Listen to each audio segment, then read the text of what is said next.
na walang seatbelt kasi wala akong kasakay dito sa kanan. So, pasasakayin na natin ang ating pasahero. Lipad ka. Ayan po, wala siyang seatbelt. Nag-i-indicate na. Nakakapag-funny Kanina wala namang nag-ano pero may nagbi-blink na agad.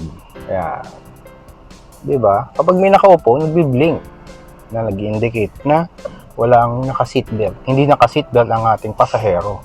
Pero pag umandar na tayo, doon na mag-iiba ang storya natin. Nag-i-indicate na po ang kanyang seatbelt. Kaya wala po siyang seatbelt. Kaya po ang ibig sabihin niya. Ayun, kapag nag-seatbelt na siya, sinaksak ang seatbelt, mawawala po ang tunog at indication. Yan. Pero kapag wala rin sakay, wala rin indication yung seatbelt warning natin. Walang naka-seatbelt sa pasahero natin. Yan po ang ating demo ng seatbelt indicator ng right passenger.